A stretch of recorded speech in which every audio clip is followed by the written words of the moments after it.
really leading us and coming off the bench and just being ready to play these last 6 games. We've all had really good moments and had some really good looks. So, but I'm gonna make those shots. But I mean, my teammates made shots and I got them. What happens when a 24-year-old sharpshooter goes toe-to-toe with one of the greatest players of all time? Trae Young just showed us, and it's got everyone talking. Before we move on, I'd like to ask you a small favor. If you appreciate this content, please take a second to like this video and subscribe to the channel. Over 98% of you watch the videos without subscribing. It costs you nothing, but it makes a huge difference to us. So, did you click the subscribe button? Great. Thank you so much. Now, back to the video. Imagine this. Young drops a game winner with seconds left. The crowd goes wild, but LeBron's not done. The film and seeing like we can be better. We did that a lot when we wanted to get our defense corrected, and we corrected it, so we spent a little bit more time on offense things too. Came up, got back, got the block, we got the possession, we got it in, they tied it up. Those are not miscues. He turned it over, it's my job. He launches a prayer from the logo. You won't believe how it ends. Ready to see history in the making? LeBron James dropping 39 points is crazy, right? But you know what's even crazier? Trae Young matching him shot for shot. This game was like watching 2 different eras of basketball collide head-on. Picture this. LeBron's out there dominating like it's 2012 all over again. But Trae? He's not backing down one bit. LeBron hits this ridiculous fadeaway that has everyone's jaws on the floor. Then boom! Trae answers right back with a deep 3 that barely touches the net. Back and forth they go, trading buckets like it's nothing. Got a steal and got a good 3, and then the next possession down. I think we called a timeout, and the next possession down, similar thing. Kind of. If you've been watching, man, we've been having a lot of guys in double figures. So this wasn't the first night that it's been like this. So we just got to continue. The crowd's losing their minds. Every single possession feels like the game's on the line. You can feel the electricity in the arena. It's like watching 2 heavyweight boxers trading punches, except these guys are doing it with basketballs. But here's the kicker. LeBron's playing on a busted ankle. He's limping up and down the court, but somehow he's still cooking. It's like the injury doesn't even matter. He's out there chasing down blocks, hitting jumpers, doing it all. Trae's not about to let LeBron steal the show, though. He's dishing out assists like candy on Halloween. By the end of the night, he's got 20 of them. That's insane. But LeBron?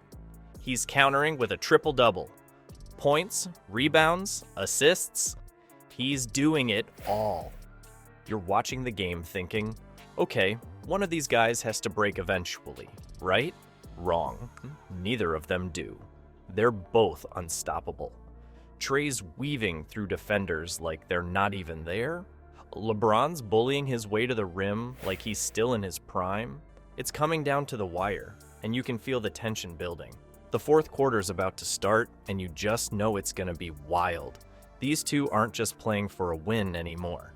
It's about proving who's the top dog. I'm trying to work up the energy to play a team that's been waiting on us. Like I said yesterday, we're going to get the Western Conference Finals and Minnesota team. It's a difficult challenge. So We leave Thursday, go to Minnesota. So one game for one, home for one game, and then leaving a few more days after that. Yeah. The old guard versus the new school, and neither one is backing down. Remember when I said neither LeBron nor Trae was backing down?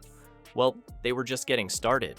With the game tied and overtime looming, both stars had one last trick up their sleeves, but only one could walk away the hero.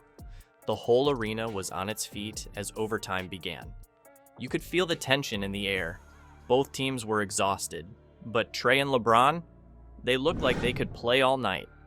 It was like watching 2 unstoppable forces collide. The Lakers grabbed the lead first, then the Hawks snatched it back. Then the Lakers again. It was like watching a high-stakes tennis match, with the lead bouncing back and forth. Anthony Davis was dominating in the paint, swatting shots and grabbing rebounds like a man possessed. But here's the thing. The Hawks bench wasn't about to let this game slip away. Well, I think it'll help us, and you could kind of see how how we play. We're all very smart. Even when I played against him, he was very, very tough to chase around screens. So anytime you get a compliment from him, it's They were on fire, outscoring the Lakers bench 65-17. DeAndre Hunter was dropping buckets left and right, finishing with 26 points. And Bogdan Bogdanovic? He was right there with him, adding 20 points of his own. With 30 seconds left, the Lakers had the ball and a 1-point lead. Game over, right? Wrong. Anthony Davis made a careless pass, and suddenly the Hawks had life.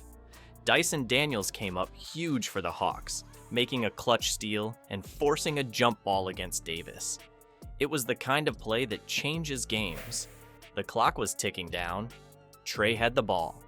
The Lakers' defense was scrambling, trying to communicate, but it was too late.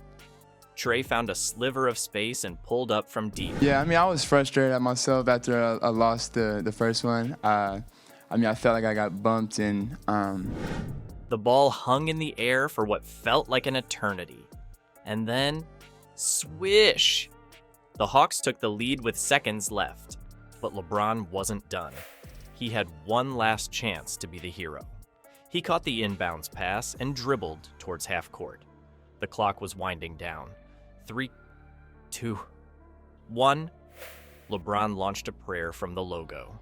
The ball arced high, looking good all the way. It hit the back of the rim and bounced out. Game over. Trae Young didn't just win the game. He stood toe-to-toe with one of the greatest to ever do it and came out on top. We've been good at times, obviously. We've been poor at times. But I think that's what to expect with a new system. Well, fair, I said that in the beginning of the season. So we got 5 guys. We got AR out, Vando out. Seawood has not played this year. The King might still wear the crown, but Trae just showed he's got what it takes to rule the court. So, Trae Young didn't just win a game. He might have just shown the world he's ready to be the NBA's next big thing.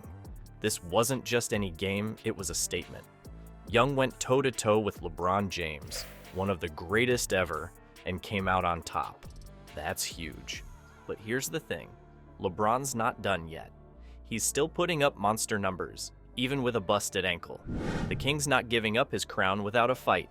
But Trae? He's knocking on the castle door, and he's knocking loud. This game felt like more than just a regular season matchup. It felt like we were watching the NBA's future unfold right in front of us. And you know what? That future looks bright. Really bright. The league's in good hands, and we're all in for a wild ride.